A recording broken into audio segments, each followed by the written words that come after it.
So welcome to our session here on farmer health and self-care. I'd like to thank again and welcome all of our presenters.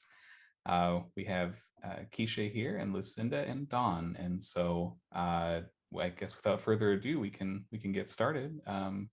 Keisha, I would love to hear what you have to share with us. Good morning, everyone.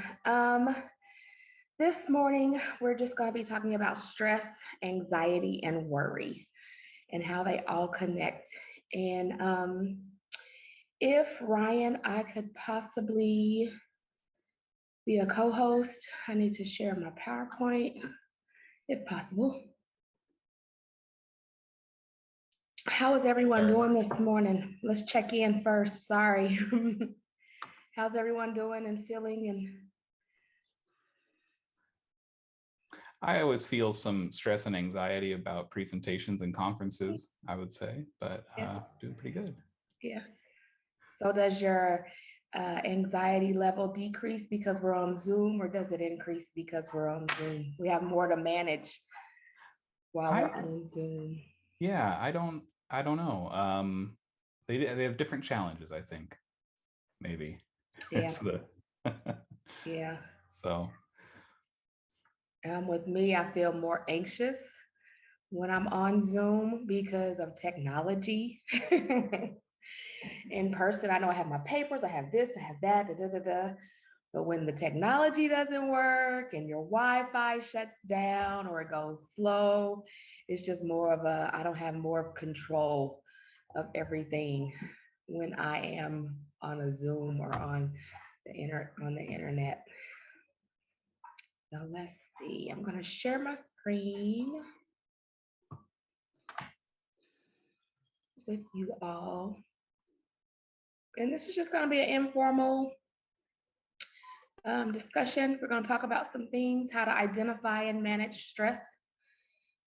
One of the things we can say, or psychologists say, stress is and can be identified as many types of changes that cause physical, emotional, or psychological strain. And stress is also the feeling of being overwhelmed. Like I was saying on Zooms, I feel a little bit overwhelmed because I don't have as much control. Unable to cope with mental or emotional pressure. And stress is also feeling of emotional or physical tension.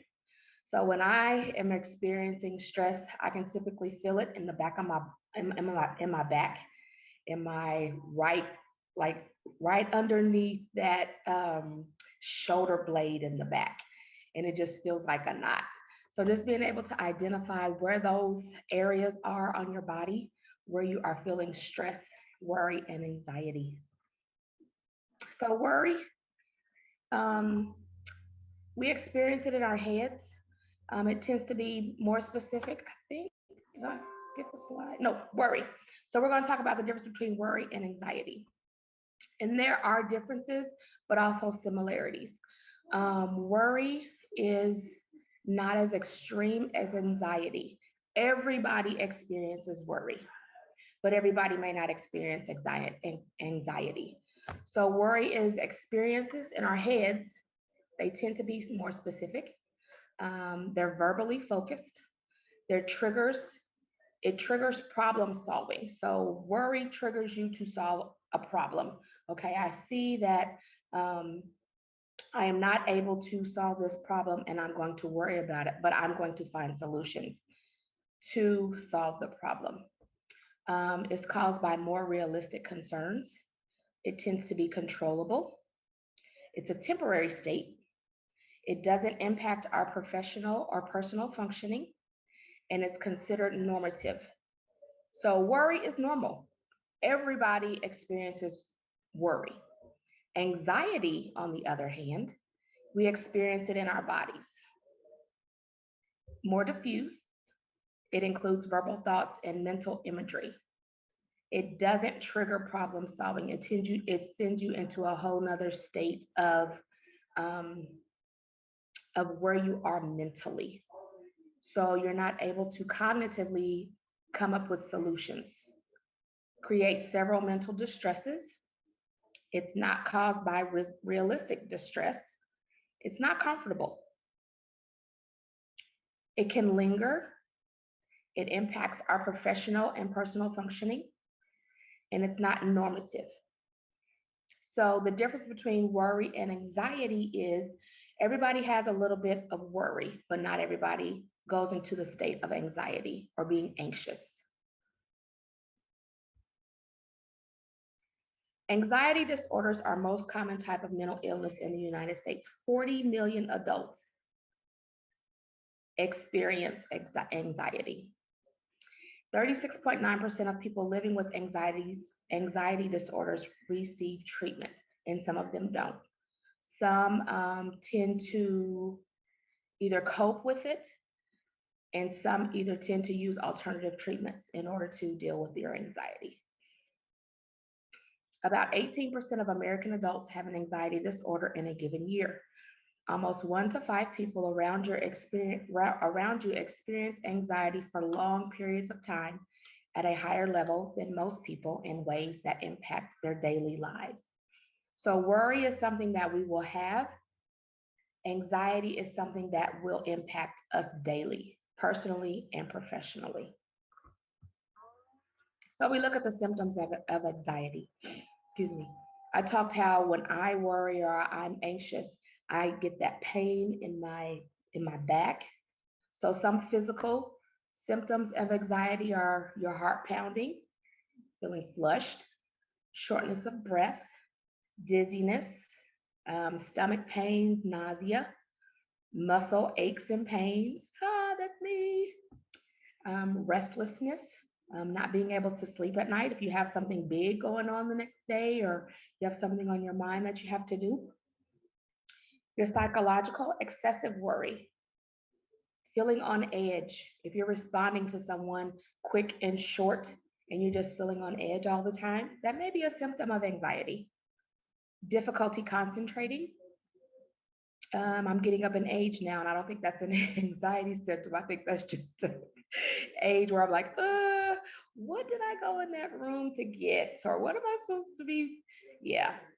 So if you're having difficulty concentrating, know the differences in anxiety and age. Your behavior.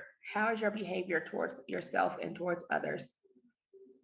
Avoidance of situations, distress in social solutions.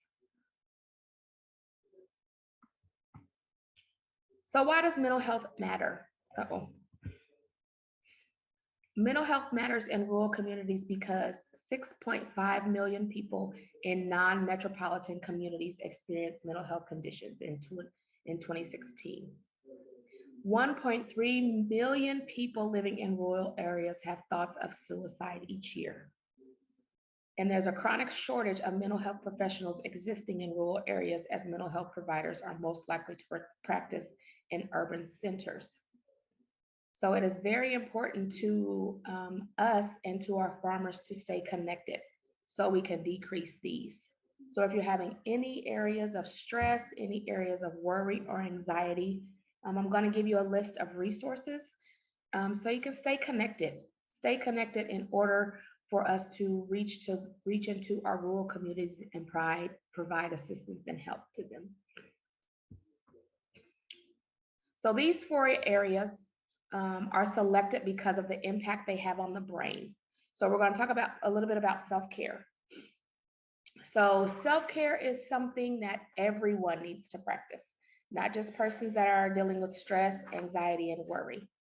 But self-care needs to be practiced, even if you're not, just taking care of yourself and knowing, okay, if I take care of myself, I'm a better person. I can think better. If I'm eating better, I can just be a better person. So we have sleep, exercise, loving touch, and food that nourishes. So those are the 4 types for self.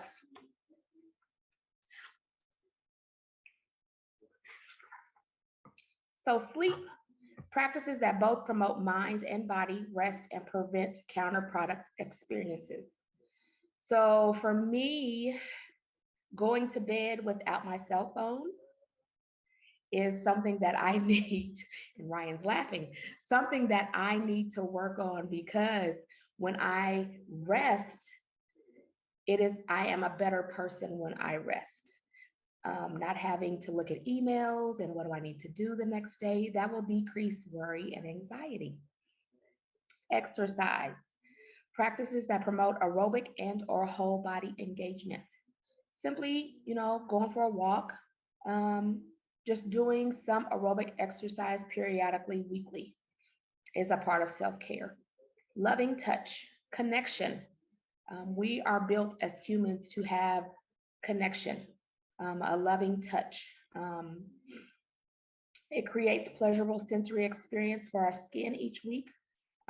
Touch loved ones daily with imagine of your loving heart placed on the surface of your skin to be a contact with your loved one's own skin. Combine loving touch with common daily routines like greetings, goodbyes, meals, and bedtime is a good way for self care. Food. We have been talking about food all week at the National Farmers Union conference. So we've been talking about food and how we bring food from the farmer back to the table. Good food promotes an awareness for everybody. It promotes brain awareness. And you also, when you feel good, you do good. So, good food, bringing food back to the table, good farm food helps you deal with self care. And then you have your C, comforting calm, creates internal focus attention to one's present in a place of calm, safety, security, peace, and soothing. So just creating a place of calm is comforting. Your A is awareness, being aware of oneself, being aware of your behaviors, being aware of how you're responding, being aware of your surroundings, being aware of things you can control and those things you cannot control will decrease worry and anxiety. Responsible reflexibility, practices that create a referable process for mental state shifting from an absorbing mood or organizing thought. So you're doing brain talk during this. You're reframing and not doing negative cycle tracking and thoughts. So just being able to track what you're saying and what you're doing negatively and reframing, which means you're just changing those things or those thoughts to say, okay, what is the positive thing that's coming out of this? And then your emotional balance. Practices that monitor and differentiate emotional arousal in self and other. Journaling can be a part of self care, which can balance you out emotionally. Talking in the good is a 10-second practice of just talking in the good. Um, Sometimes our brains tend to go to the negative, and it's difficult in the very beginning just to kind of shift. And it's not that you're ignoring those negative things, it's just that you're reframing those negative thoughts or negative things to look to what's positive and what's good. And listening, also an emotional balance. Name it to tame it is another cognitive thing that we do in mental health. So you name it to tame it. You name those feelings in order to tame those feelings. So feelings of anxiety, feelings of worry, feelings of self doubt, feelings of depression. So okay, this is what I'm feeling, and I'm going to name it, and I'm going to be able to tame it. Those behaviors of um, frustration, agitation. Okay, I'm frustrated in this moment and I need help doing these things. Um, so those are a few things that in mental health we do in order to be able to balance ourselves and provide self care. And then here are just some tools for self care: relaxation training. Um, when you're feeling tense, relaxing for a few minutes, taking those 10 seconds to reframe your thoughts. Exercise once again. And I really need to get on that one. Self help books based on CBT. CBT is cognitive behavioral therapy. So, those cognitive things, those thoughts, those imageries, those things that begin to flood our minds and our brains, being able to do some of those things. Meditation. There's a YouTube link here where you can click on, or you can go to YouTube at any time and click on any type of meditation 10 seconds, 5 seconds. It may seem like a long time in the very beginning, but once you get into the routine of doing it, just taking those moments and those times just to reflect, and also just to reset. Sometimes that's good throughout the day. When I get home or when I'm in the car, I turn the radio off sometimes when I leave work, just to prepare myself to get ready to go into my home without all those other things that have been bogged down on me on that day, and I'm able to reset and regroup. My husband's like, "Why are you always in the car before you before you come inside?" I just need a time to reset, just so I don't bring those things into the house of what I've carried while I was at work, because he may not understand those things, and I could just come in and just want to word vomit everything on him, and he's like, "Ah." So just being able to reset before I go into another environment with meditation, um, whenever I need to. Meditation is a very good time to reset. So these are just some of the things to stay connected with. Um, if you would like these, I can email them to you. Just staying connected as first farmers and ranchers and farmers that are not first farmers, but you're needing ways to stay connected while being in rural areas. The Calm Clinic is if you click the link, you can have an assessment to complete for the anxiety test to see if you're experiencing any anxiety. If you or someone you care about feels overwhelmed with emotions of sadness, depression, call 911. I've also added my number to the bottom. I am trained in being a mental health first aider and also have a master's degree in marriage and family therapy. So utilize any of your resources. Please, please, please always stay connected. If you have someone that you are close to or someone that you know that's having suicidal thoughts or ideation, here are some suicide prevention hotline you can dial if you need to talk to someone or if anybody needs to talk to someone. They also have a text. You can utilize that text number and they can text someone if they're needing some assistance immediately.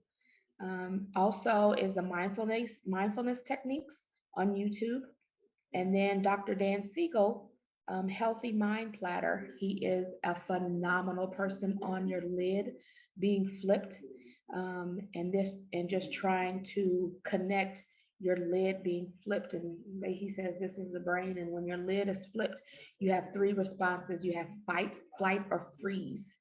And when those behaviors appear, you know your lid is flipped, and he gives you interventions in order for your lid to be connected to the brain so you're not feeling like you need to either fight, flight, or freeze.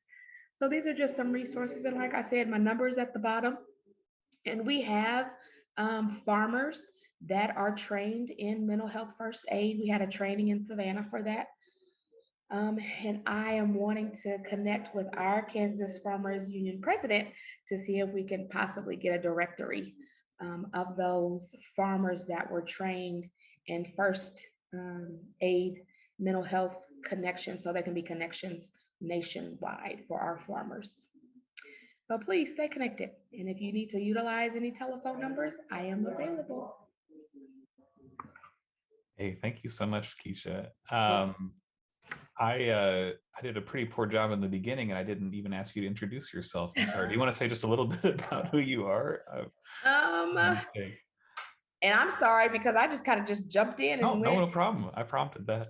Keisha McClish Counts. I am the mental health specialist for Common Ground Producers and Growers. So I work with Common Ground Producers and Growers in order to provide that mental health piece for all of our seniors in 4 counties in the state of Kansas: Heston, Butler, Sedgwick, and I forgot the other one. Reno. But we are a mobile market, and we also have a seniors first program, and I work with the seniors to help them with their mental stability, just when they're not able to get out, stay connected, things like that. So that's a little bit of what I do. Yeah, awesome. And we'll be hearing more from your mother, Donna, this afternoon in the Yes, marketing session. So if you're interested in more about common ground producers and growers, there you can turn into that one. So yes, thank you so much for presenting and talking about some of these issues. We definitely need to talk about them more and yeah, not keep them hidden. yes. I will just note on our beginning farmer resources page, there is a physical and mental health section, and out of Lawrence or out of Douglas County, there was a farm stress "You're Not Alone" video that was produced a couple years ago. And one thing I took from that was some of the farmers saying, "Yeah, my friend farming elsewhere was having the exact same problems I was, and neither of us would talk about it to each other. When we finally did, we both, grew and felt much better knowing we weren't alone, in Yes. those things." And so I think it's very easy to get stuck in that in rural Hmm. areas. So Yeah. yeah, yeah. Awesome. Thanks so much. We'll try to add a number of these resources to our page, and I'll check with you on that later. Okay. So yeah, thanks so much. Thank you. Uh, Lucinda, would you like to go next and talk a little Sure. bit about yourself? I will take a moment and just say if you have any questions, please feel free to drop them in the chat and we'll kind of address those at the end. So thanks, Lucinda. I can see that now. Okay. This is what our farm is like. These days, we custom calve and custom graze for 7 different owners. We rotationally graze 360 plus days a year. In other words, all year long, except for blizzards and veterinary checks. We have native grasses, and we also have spring cover crops, summer cover crops, fall cover crops, and ones that we stockpile for the winter. We have experimented with pasture cropping and planting cool season perennial grasses in some of our fields to become pastures.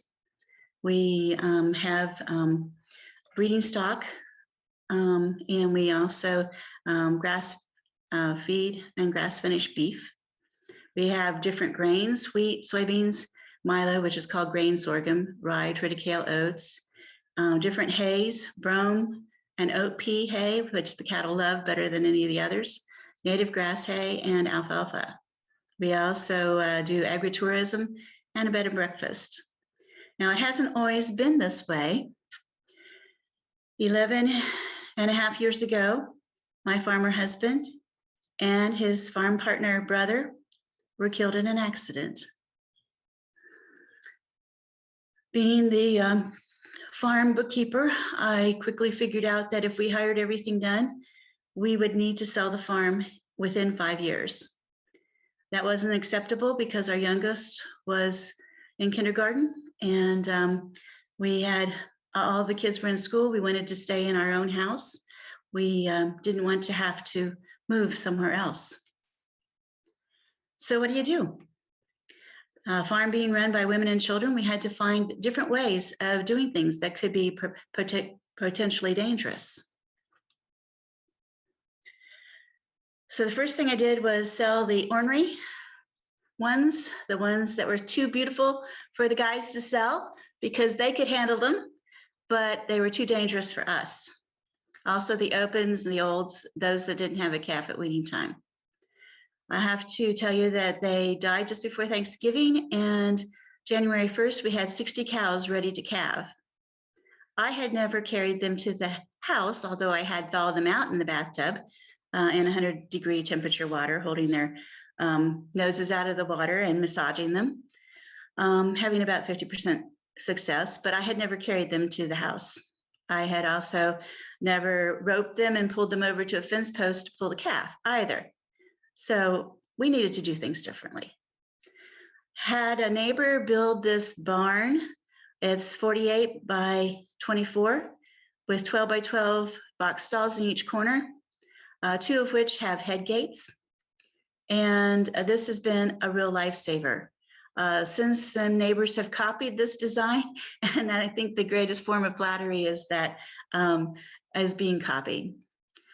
So how do I get them into the box stall? Instead of rodeo them, I put them into the box stall, and with the head gate cocked open And then I put some nice hay about 3 feet in front of the head gate and let them put themselves in it. When they reach for the hay, their shoulders close that head gate. Also, I needed to weigh them because we had a buyer who would buy all our bull calves as long as they were below a certain birth weight. And the guys would just put the calf in the sling and lift it up. But I didn't have the upper body strength to do that. So I developed a system of pulleys throughout this barn so that I could just put them in the sling and pull down on the rope, and I only had to lift half as much. That really made things easier. But the biggest thing that made a difference was moving the calving date. Instead of the normal January and February, we moved them until after spring started. We moved the spring herd to calve in April and May, and I developed a fall herd that calved in September and October. The reason for 2 herds is that I needed half as many bulls, and that to me was half as much danger and half as much money going into the investment of our breeding program. With spring calving in April and May, which is about the time that the deer fawn, and so see what time the deer fawn in your area and move the calving date to then. The cows and calves practically calve on their own, just as though it were a fall calving scenario. They also have rye or native grass that they can calve on instead of in a dirt lot, and so there's no more respiratory problems. I don't have problems with frozen calves anymore. They're born with their summer coats on instead of their winter coats. So it's very important that they not receive that big shock when they're born. And also the coyotes have more to eat than just my calves, so they no longer present much of a problem. I also learned that if you feed a roughage, hay, from sunset to sunrise, 86% of them calve during the daylight because they can't both be digesting the roughage and their hormones starting for the calving process. They don't go into labor. Now, if you miss the signs and they are already in labor when you're starting to feed them at sunset, all bets are off. And that's probably the other 14% that are born after dark. By calving later in the April-May timeframe, we have more daylight hours, and our personal farm best is 96% of them calving during daylight. That makes a big difference because where there used to be 3 of us checking them every 2 hours throughout the night, my farmer husband, his brother, and myself, so that we could each get 6 hours of sleep, I couldn't be up every 2 hours all night for 2 months and still be decent to be around. So I found that if I fed them hay from sunset to sunrise, that they would calve during daylight hours. At first, I started rolling out hay, but how much do you roll out? If it's colder, they eat more. If it's warmer, they don't eat as much. And so I needed to figure that out. Well, I decided to put the hay bales in the dry lot and then let them in at dusk. And here they are lining up early to come in, just like people lining up at a good buffet. I don't know why they do that. They have perfectly good grass. They have perfectly good cover crops out there to eat, but they're a cow and they want to be on the other side of whatever fence they're on. And so they line up ready to come in at dusk, and I have to chase them out at dawn and lock the gate. This is what I try to do with my dry lots. Instead of having a muddy mess, I plant crabgrass and annual ryegrass and orchard grass in my dry lots. The root structure helps hold them up. It doesn't get muddy as fast. It doesn't get dusty as soon in the summertime. They like to come in because there's something green and growing to eat here. And the root structure holds them up. If it does get muddy, they don't sink as deep. So it's been a win-win situation for us all the way around. And people think I'm crazy, but it works so beautifully. Also, we don't have water in every field, and so developed a system where we pump water from the creek into a water tank using solar power.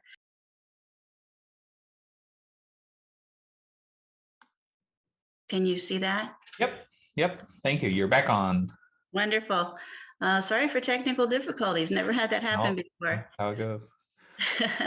Okay, this is a picture of how I choose cover crops.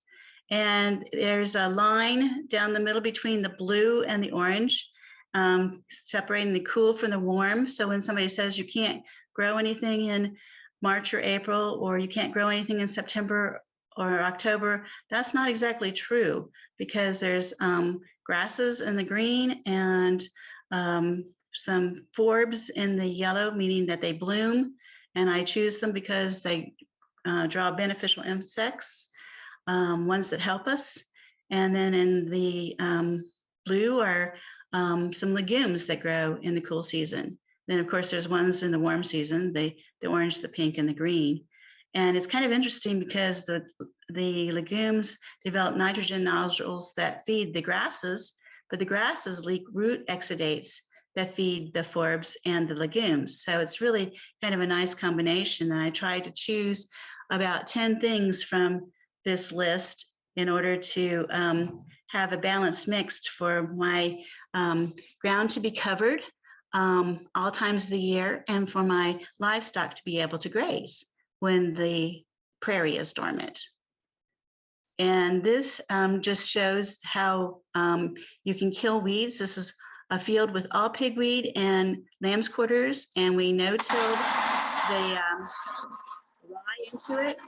And this is what happened the next spring. We were able to calve on this, no weeds, which was kind of amazing. And if you are worried about the weeds, just check out the nutrition. And most of them have a higher protein content than what you're feeding as hay. So now on our farm, we have mostly forage and not so many weeds, because if livestock eat it, it's forage. And these are natural parasitoids that you can put in each pasture, about 1 pound per acre for each one. So a 50-pound bag can plant 50 acres. Plantain, bird's foot, trefoil, and chicory. And if these are in your pastures, then you don't have to use the pour or the drench insecticides or parasitoids. And here shows me putting some green manure into my crops. This is grain sorghum. And we have with it buckwheat, flax, mustard, annual lespedeza, not Korean, mung beans, radishes, and pumpkins. And this is what it looks like after the milo is harvested off the top of all of that, and it's time to graze. And the cattle love the pumpkins. It gives them some vitamin A, which is great for just before calving, to add extra nutrition to their diet. And also I test the soil for microbes to make sure that the biology in the soil is active and giving me fertilizer from the very benefit that I have my biology in the soil. If I'm doing it for research, I need to do a PLFA test, phospholipid fatty acid test, but that costs $125, and I cannot do that in every pasture or every field. So I just bury cotton fabric and make sure there's a synthetic portion there so that I can find it later, because my cows have a tendency to pick up the flags and take them someplace else. And then after that cotton fabric has been buried there 4 to 6 weeks, then I look at the results, dig it up and look at the results. And you can tell if that field is ready to reduce the synthetic inputs. You no longer have to buy as much fertilizer if it's like the one on the right.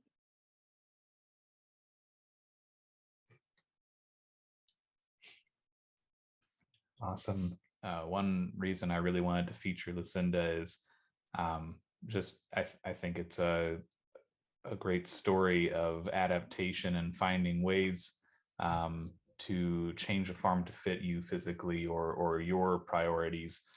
Not every cow-calf operation has to look the same, and they certainly could have continued trying to do things the same way, maybe injured themselves or just quit, doing it all together. But they really found ways to alter it, and so I think it's an inspiring story of being able to find ways to do things you want to do that you don't have to be the same as everybody else, and that can lead to better innovation that others pick up too. So yeah, right, yes.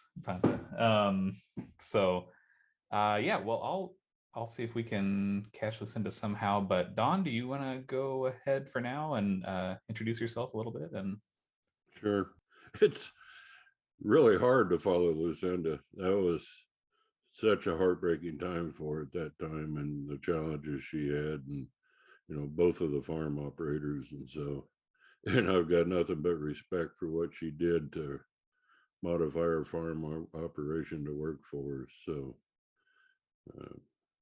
hard to follow. Anyhow, I'm Don Teskey. I'm Wheaton, Kansas, 5th generation farmer here. Ma and I now have a beef cow calf operation and a little bit of cropping and mostly raise grandkids. And I serve as Kansas Farmers Union president. But in our youth, we kind of went through some trying times, and I suspect that's why Ryan wanted me to participate in this. And so I think I'll start in with a thing in 1994. I was milking cows, not doing real great, not going broke real fast. But, my banker kind of said, how long you want to keep doing this? We can do it a long time. But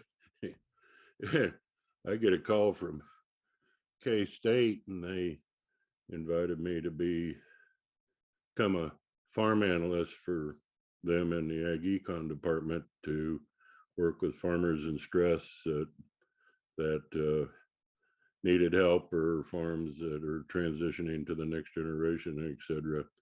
And they didn't hire me for my credentials behind my name because I'd never been to college, but they hired me for what we experienced in the 80s farm crisis and how we got out of it. And so did some soul searching with Ma, decided to give it a try. I was 40 years old and had never worked off the farm a day in my life. And I started driving up and down the road halftime for the K-State. Through that time, I worked with hundreds of farmers and all kinds of operations, from huge feedlots and dairies to organic producers. And, I really enjoyed it. A lot of stress. You would see everything, if there's a farm program out, or a ag service out there called Ag Mediation Programs. It's based at Kansas State University, and the 800 number is 800-321-FARM. And if somebody calls into that hotline number, the person taking the call would get basic information from them and would assign a mediator to them, a farm analyst to them, and an attorney to them, and if needed. And then the first thing that happened is the farm analyst would go out to the farm, meet with the family, and get all the information from them, kind of evaluate the farm. And we used a computer program called the FinPack program out of the University of Minnesota, and just a really great program for putting together a balance sheet and then looking at what is. So this is how your farm is now. What happens if we sell in 80? What's it going to look like afterwards? You're going to be able to cash flow. How much other income you're going to have to bring in to keep going? How might you change it? Or if you got kids coming to the operation, you want to expand, this is how it's going to do it. And then you line up all the loans and everything, and it all carries through the system, the program in it. So it really is, it takes a good part of a day to get all the information for a farm operation in there. But once you got it in there, you can look at different options in minutes. And so this is a tool you would use. And so, through all those hundreds of farms, just about all of them became close friends. I quit doing it in 2000, so I only did it for 5 years there. And Yeah, but they still call me to this day and ask for my opinions and stuff. And I kind of value their friendship. A couple of them were out gunning for me. I kind of had to hide from, and that was about it. Anyhow, I through all that time, we did lots and lots of mediations. And so then you'd bring the creditors in, you'd all sit around a table, and you would try and work out how we can go forward, whether it's a partial liquidation, total liquidation, or bankruptcy. And I often tell people through all that time that even if you don't do anything, you've chosen to do something, which is nothing. And so when you do nothing, you're going to get the worst case deal for you that is possible if you're not looking out for yourself. So even if it's all bad, if you plan it out, you're going to get the best situation you can to move forward. You still got a life to live. And them mediations could be extremely stressful things. Linda Hessman and I still hold a record for the longest mediation from Kansas, and that was a big farm operation in southwest Kansas. Lasted 2 days. It was ugly, and Mama was still alive, and all the kids were fighting over her estate. She was sitting there through it. How would you like to do that? But anyhow, it I think was able to help some people.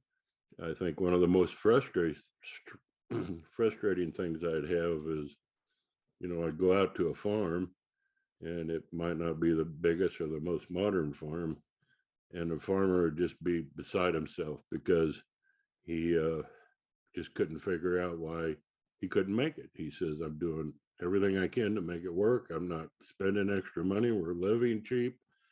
And boy, those were the times then. And then he'd go, and I just can't see how my neighbor can do it across the road and I can't do it here. And it's all confidential. So I can't tell him that I was at that neighbor across the road the week before, and that neighbor was in a hell of a lot worse shape than he was. And so those are the kind of things you get into. and there was a lot of fun with it too, when you're bringing in another generation and they're looking at what options could we do and this kind of thing.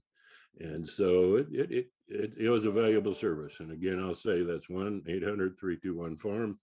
It's still there. I'm not for sure how long. I think they're trying to kill it off, but Keisha gave a lot of other hotline numbers for mental health, but this is kind of beyond mental health. This came out of the 1980s and the farm crisis and has been active ever since then. Wonderful people in it, wonderful program. So anyhow, I'll spend a few minutes kind of talking about why I ended up doing that. And in 1985, right in the heart of the worst of the farm crisis, our bank went under.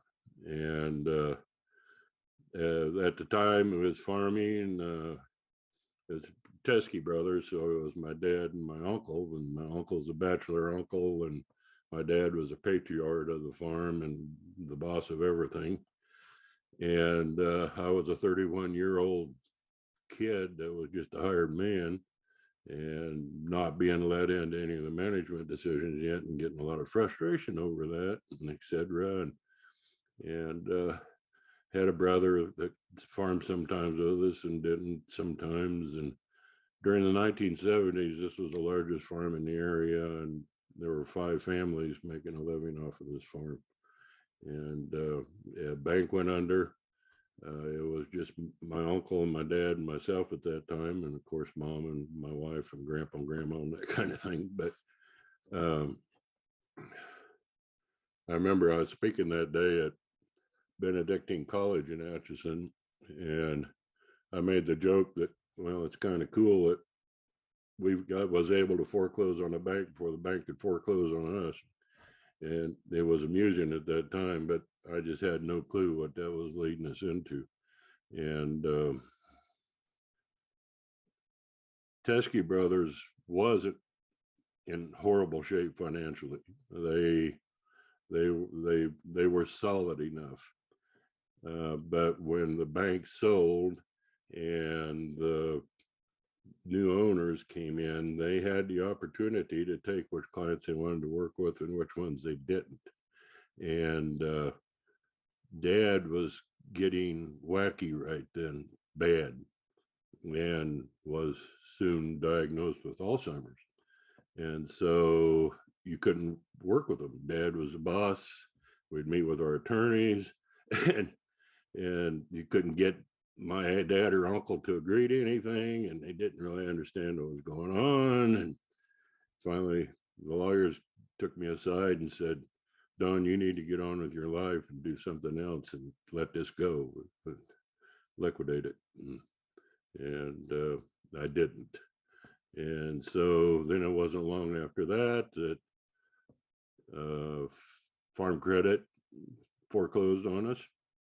And Dad hadn't missed a payment to Farm Credit in 30 years, and he missed one payment and they foreclosed. And so that put it into the legal realm. And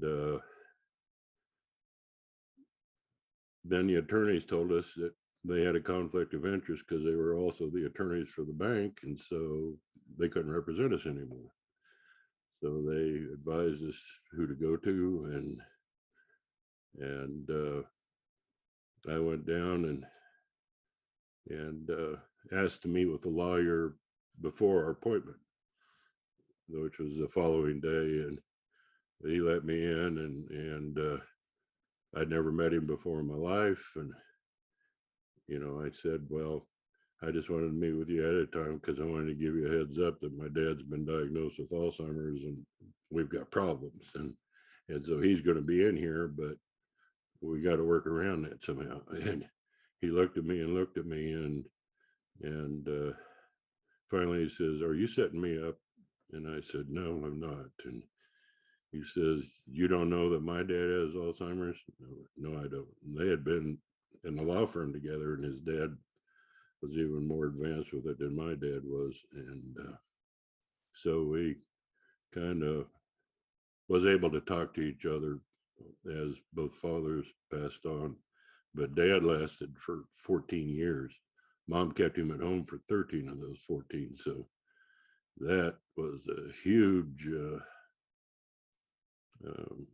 factor in the farm operation. Everything centered around that house. You couldn't take him out of the house, all the family events, and really maybe kind of brought us closer together in a way, but the stress was horrendous. and I couldn't, and so I couldn't find a new bank. That bank wouldn't take us on. When that bank didn't take us on, it put us into the FDIC.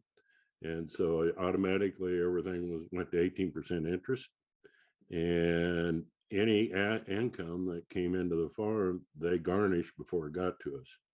And then they wouldn't cash the checks to stop the interest. They just hold the checks and try and force you into a liquidation. And so I got to fight in that battle, and I got to fight in Farm Credit. And Dad was savvy enough in his, Ryan, kind of warned me when I'm getting up in my time, I have a tendency to ramble. So anyhow, it got to the point where I knew the courthouse real well. I knew lots of attorneys, but I still couldn't get any credit, and I couldn't get a loan. I wanted to start the dairy back up at the time when everything went to pot. We weren't milking right at that time. We'd milked through the 70s, and I had a dairy herd ready to buy, and I couldn't get a bank that would go with me. And so it got to the point that I figured we had less than a week of food for the kids, and I didn't know how I was going to feed them. And I never worked off the farm at all, and didn't know where to go find a job. This was a farm crisis time, and I walked into a totally strange bank, and the banker liked me, and in 3 days I had my loan to buy the herd and start the dairy. And to this day, I'm loyal to that bank, and I mean, they literally have to take a stick and beat me away from that bank. And so I can't say enough about community banks and what they do to keep people in the community. And anyhow, it took 2 years of maneuvering to get out of that. And through that time, we didn't sell a single head of livestock because the FDIC would have just took it. And so after we got out of it, there was a lot of cattle being sold off the place. And I was able, Ma and I, to buy back the farm that Farm Credit had foreclosed on. Dad was savvy enough in his business smart days that he had put almost all the debt on one farm. And so the rest of it we could clean up and protect to keep going.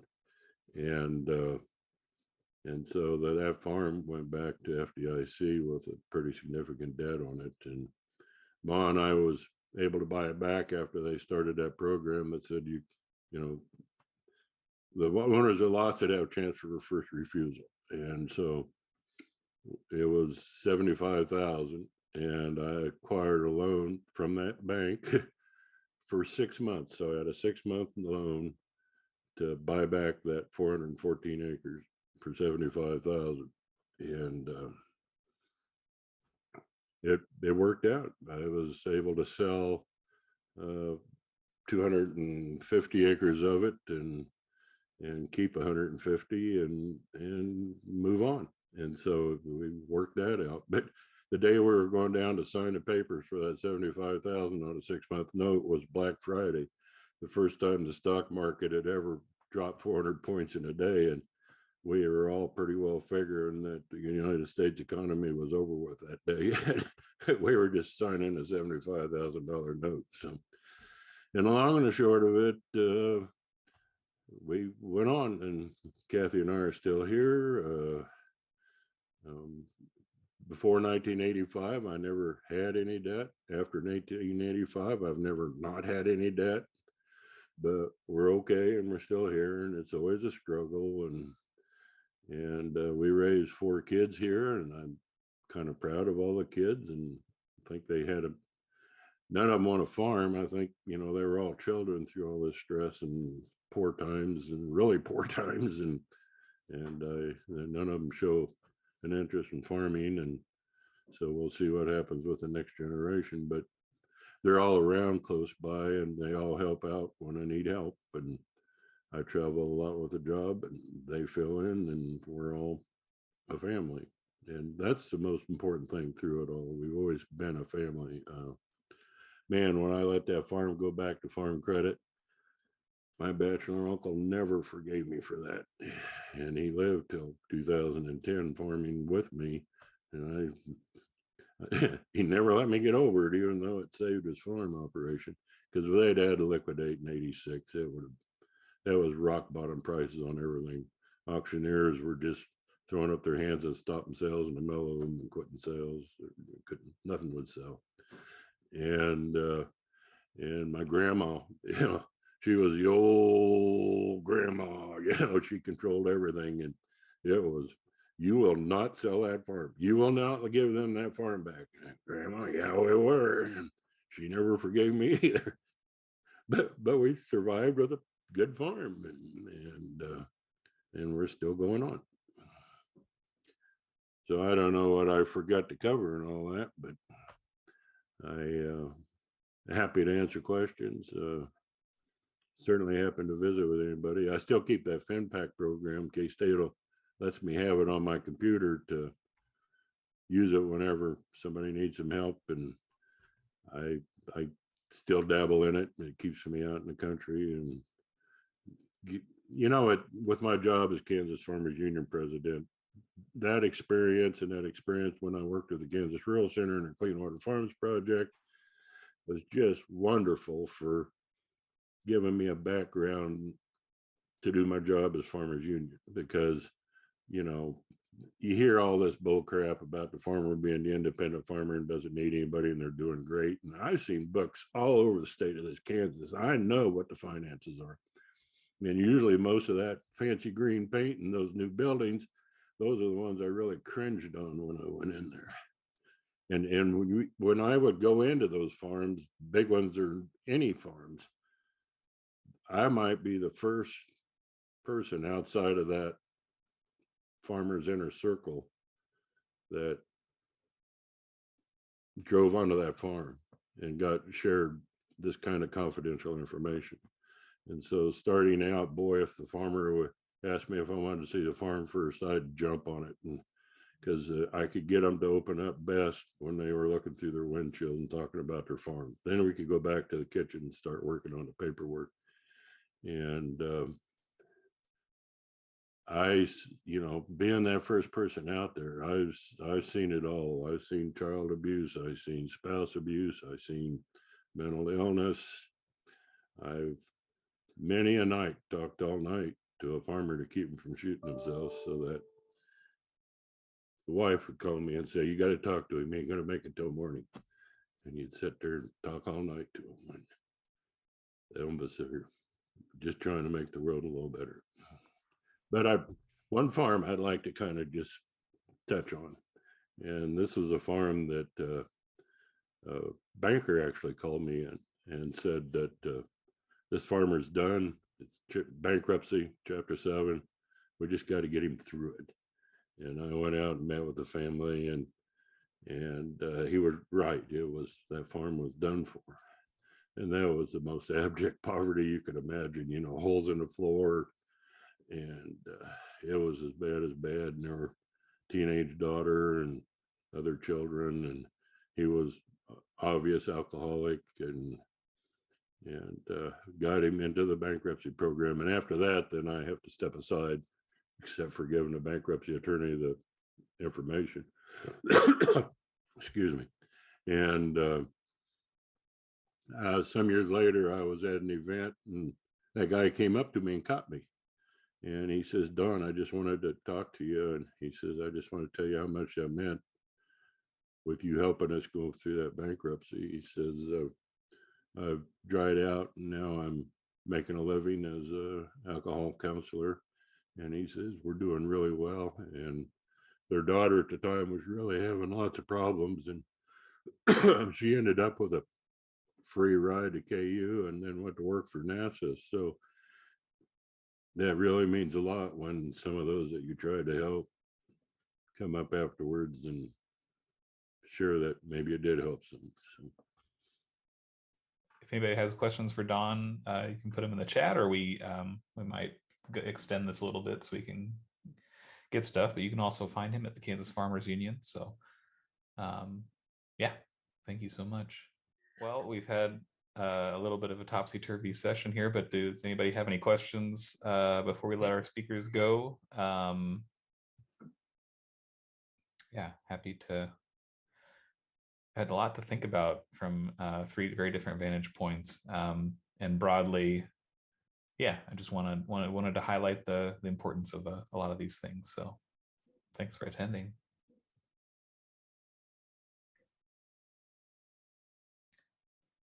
All right. Well, thanks for putting up with my rambling.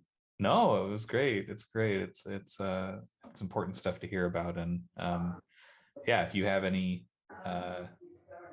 common things for farmers or farm families to think about, I mean, it sounds like some of the themes are: don't wait to address those things too long, and work to not hide problems, and there's help out there, and so just reach out. And a lot of times your comfort zone might be your clergy, and so I've had quite a few references from clergy, and so and don't be afraid to see what's over the hill. In my case, I milked cows for 20 years, and then all at once I'm traveling all over the United States and seeing all these farms, and I'm a history nut, and I've been blessed with jobs that I think are maybe trying to make the world a little better, and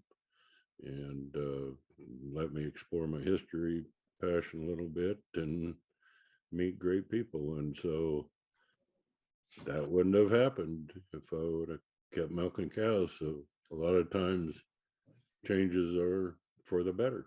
And so it's always another chapter.